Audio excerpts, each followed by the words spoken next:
കളിയാക്കുന്നവർ കളിയാക്കിക്കോട്ടെ. പരിഹാസങ്ങളുടെ മുമ്പിൽ, അവഗണനകളുടെ മുമ്പിൽ അതൊന്നും ശ്രദ്ധിക്കാതെ നമ്മൾ നമ്മളുടെ പരിശ്രമങ്ങൾ തുടർന്നുകൊണ്ടേയിരിക്കുക. നമ്മൾ ആരാണെന്നോ എന്താണെന്നോ മനസ്സിലാകുന്നതുവരെ ഇതെല്ലാം നമ്മളെ പിന്തുടർന്നുകൊണ്ടേയിരിക്കും. നാളെ ഒരിക്കൽ നമ്മൾ ആരാണെന്ന് തിരിച്ചറിയുന്ന ഒരു ദിവസമുണ്ട്. അന്ന് ഈ കളിയാക്കിയവരെല്ലാം നമുക്ക് വേണ്ടി കൈയടിക്കും. ഡിസൈനിംഗ് രംഗത്ത് നിങ്ങളുടേതായ വ്യക്തിമുദ്ര പതിപ്പിക്കണമെന്ന് ആഗ്രഹിക്കുന്നവരാണോ നിങ്ങൾ? ഡിസൈനിംഗ് മേഖലയിൽ ഇന്ന് ഒഴിച്ചുകൂടാനാവാത്ത ഘടകമായി മാറിയിരിക്കുകയാണ് ആരി എംബ്രോയിഡറി. ആരി വർക്ക് പഠിക്കണമെന്ന ആഗ്രഹം നിങ്ങളിലുണ്ടെങ്കിൽ ആ ആഗ്രഹത്തിന് ഞങ്ങളുണ്ട് കൂടെ. വളരെ ലളിതമായ പഠന രീതിയിൽ ഞങ്ങളുടെ എക്സ്പെർട്ട് ടീച്ചറുടെ മേൽനോട്ടത്തിൽ ലേണിംഗ് ആപ്പിന്റെ സഹായത്തോടെ കുറഞ്ഞ ഫീസിൽ നിങ്ങൾക്കും പഠിക്കാം. വീട്ടിൽ നിന്നുകൊണ്ട് തന്നെ മികച്ചൊരു കോഴ്സ്, മികച്ചൊരു വരും.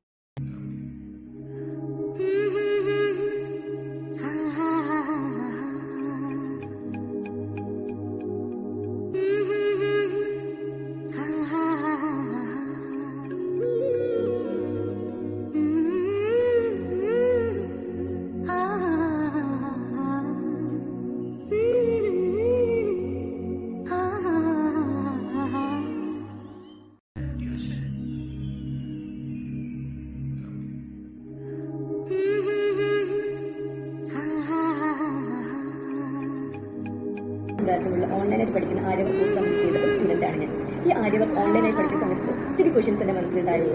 നമുക്കൊരു ഡൗട്ട് വന്നിട്ടുണ്ടെങ്കിൽ എങ്ങനെ ക്ലിയർ ചെയ്യും? ഒരു സ്റ്റിച്ച് ചെയ്യുന്ന സംഗതിയാണ്. നമുക്കത് ഒരാൾ നമ്മുടെ മുമ്പിലുണ്ടെങ്കിൽ നമുക്ക് കറക്റ്റ് ആക്കാൻ പറ്റുള്ളൂ എന്നൊരു ചിന്താഗതിയൊക്കെ എനിക്കുണ്ടായിരുന്നു. പക്ഷെ അങ്ങനത്തെ ഒരു ആവശ്യം നമുക്ക് വന്നിട്ടില്ല. ക്ലാസ് സ്റ്റാർട്ട് ചെയ്ത സമയത്ത് നമുക്ക് അടിപൊളിയായിട്ട് ക്ലാസ് എടുത്തിരുന്നുണ്ട്. നമ്മൾ പഠിപ്പിച്ച മാമിൻ്റെ പേര് ജംഷീറ എന്നായിരുന്നു. മാം ഭയങ്കര നമുക്ക് മനസ്സിലാവുന്ന രീതിയിൽ കാര്യങ്ങൾ പറഞ്ഞു തരുന്നുണ്ട്. നമുക്ക് വീഡിയോസ് ആണെങ്കിലും നല്ല നമുക്കത് കണ്ടാൽ പെട്ടെന്ന് ചെയ്തെടുക്കാൻ പറ്റുന്ന ഒരു ഇതിലായിരുന്നു. എനിക്കൊരു ആര്യ വർക്കിൻ്റെ നീഡിൽ പിടിക്കാനോ അതിലെങ്ങനെ എന്താ പറയുക എങ്ങനെയാണ് വർക്ക് ചെയ്യാമെന്നും എനിക്ക് അറിയില്ലായിരുന്നു. പക്ഷേ ഈ ഒരു ക്ലാസ്സിന് വന്നതോട് കൂടി ഭയങ്കരമായിട്ട് ഈസി ആയിട്ടുണ്ട്. അതേപോലെ തന്നെ നമ്മളെ ഗൂഗിൾ മീറ്റ് ആയാലും നമ്മളെ ഗ്രൂപ്പ് ആയാലും ഒക്കെ ഒരു ഫാമിലി മാതിരിയായിരുന്നു. നമുക്കൊരു ഗൂഗിൾ മീറ്റിലൊക്കെ ഒരു ഫ്രണ്ട്ലി അറ്റ്മോസ്ഫിയർ ആയിരുന്നു. മാം നമ്മളൊരു ഫ്രണ്ടിനോട് എന്ന പോലെ മാം നമ്മളോട് നിന്നിട്ടുള്ള നമ്മൾ ഡൗട്ട്സ് ഒക്കെ ക്ലിയർ ചെയ്തിട്ട് നമുക്കൊരു ഫ്രണ്ടിനോട് സംസാരിക്കുന്ന പോലെ മാമിനോട് പറയാൻ പറ്റുമായിരുന്നു. അതേപോലെ തന്നെയാണ് നമ്മളെ ആ ഒരു ഗ്രൂപ്പും ഒരു ഫാമിലി മാതിരിയായിരുന്നു. അടിപൊളി ക്ലാസ് ആയിരുന്നു. ഇപ്പോൾ എനിക്ക് എൻ്റെ സ്വന്തം ഡ്രസ്സിൽ ഞാൻ വർക്ക് ചെയ്യാറുണ്ട്, എൻ്റെ മക്കൾക്ക് വർക്ക് ചെയ്ത് കൊടുക്കാറുണ്ട്. ഈ പുറത്തേക്ക് വർക്ക് ചെയ്ത് കൊടുക്കാൻ എനിക്കൊരു കോൺഫിഡൻസ് ഉണ്ട്. അപ്പോൾ അതിനൊക്കെ ഒരു കാരണമായിട്ട് ജംഷീല മാമാണ്. അപ്പോൾ താങ്ക് യു ജംഷീല മാം. അടിപൊളിയായിട്ടാണ് ക്ലാസ് എടുക്കുന്നത്. Thank U.